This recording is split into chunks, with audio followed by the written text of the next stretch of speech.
Matthew 27. When morning came, all the chief priests and the elders of the people took counsel against Jesus to put him to death. And they bound him and led him away and delivered him over to Pilate the governor.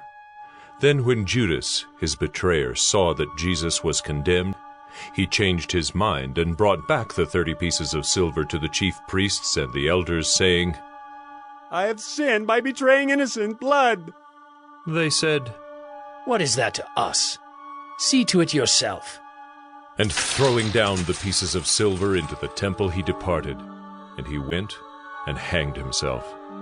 But the chief priests, taking the pieces of silver, said, "It is not lawful to put them into the treasury, since it is blood money."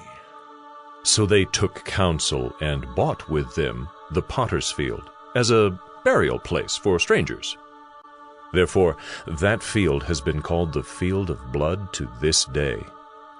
Then was fulfilled what had been spoken by the prophet Jeremiah, saying, "And they took the 30 pieces of silver, the price of him on whom a price had been set by some of the sons of Israel, and they gave them for the potter's field, as the Lord directed me." Now Jesus stood before the governor, and the governor asked him, "Are you the king of the Jews?" Jesus said, "You have said so." But when he was accused by the chief priests and elders, he gave no answer. Then Pilate said to him, "Do you not hear how many things they testify against you?" But he gave him no answer, not even to a single charge, so that the governor was greatly amazed. Now at the feast the governor was accustomed to release for the crowd any one prisoner whom they wanted. And they had then a notorious prisoner called Barabbas. So when they had gathered, Pilate said to them, "Whom do you want me to release for you, Barabbas, or Jesus, who is called Christ?"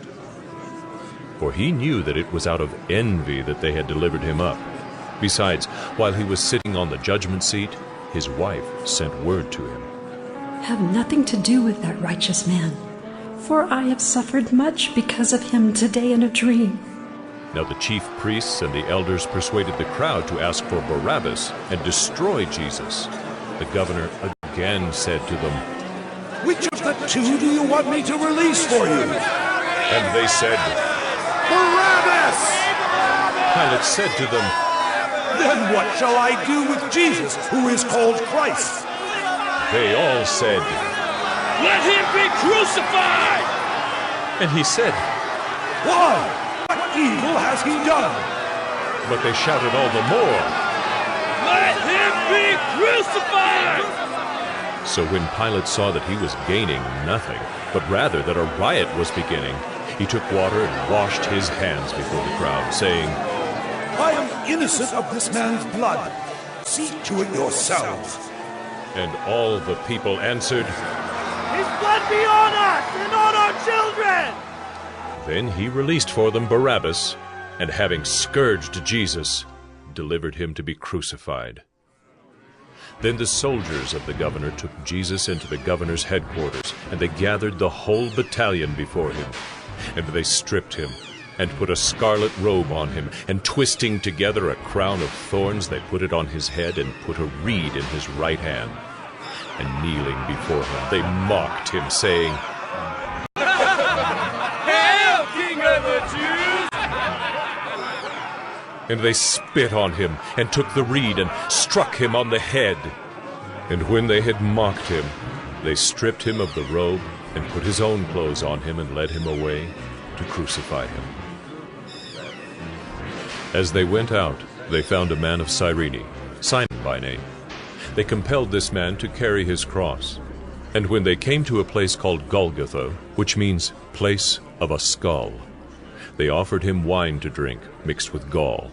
But when he tasted it, he would not drink it. And when they had crucified him, they divided his garments among them by casting lots. Then they sat down and kept watch over him there.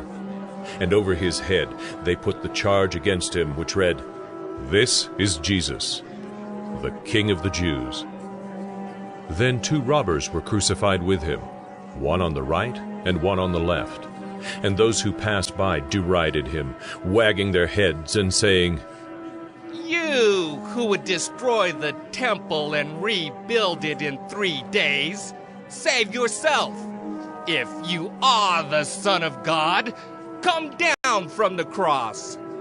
So also the chief priests with the scribes and elders mocked him, saying, He saved others.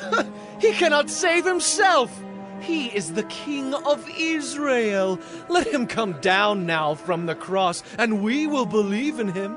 He trusts in God. Let God deliver him now if he desires him. For he said, "I am the Son of God." And the robbers who were crucified with him also reviled him in the same way. Now from the 6th hour there was darkness over all the land until the 9th hour. And about the 9th hour Jesus cried out with a loud voice, saying, Eli, Eli, lama sabachthani. That is, My God, why have you forsaken me? and some of the bystanders, hearing it, said, This man is calling Elijah. And one of them at once ran and took a sponge, filled it with sour wine, and put it on a reed, and gave it to him to drink. But the others said, Wait, let us see whether Elijah will come to save him. And Jesus cried out again with a loud voice, and yielded up his spirit. And behold, the curtain of the temple was torn in two from top to bottom, and the earth shook, and the rocks were split. The tombs also were opened, and many bodies of the saints who had fallen asleep were raised. And coming out of the tombs after his resurrection, they went into the holy city and appeared to many. When the centurion and those who were with him, keeping watch over Jesus, saw the earthquake and what took place, they were filled with awe and said, Truly, this was the Son of God. There were also many women there, looking on from a distance, who had followed Jesus from Galilee, ministering to him, among whom were Mary Magdalene, and Mary the mother of James and Joseph, and the mother of the sons of Zebedee. When it was evening, there came a rich man from Arimathea named Joseph, who also was a disciple of Jesus. He went to Pilate and asked for the body of Jesus. Then Pilate ordered it to be given to him. And Joseph took the body and wrapped it in a clean linen shroud, and laid it in his own new tomb, which he had cut in the rock. And he rolled a great stone to the entrance of the tomb, and went away. Mary Magdalene and the other Mary were there, sitting opposite the tomb. The next day, that is, after the day of preparation, the chief priests and the Pharisees gathered before Pilate and said, Sir, we remember how that impostor said while he was still alive, After 3 days I will rise. Therefore, order the tomb to be made secure until the 3rd day, lest his disciples go and steal him away and tell the people, He has risen from the dead. And the last fraud will be worse than the first. Pilate said to them, You have a guard of soldiers. Go, make it as secure as you can. So they went and made the tomb secure by sealing the stone and setting a guard.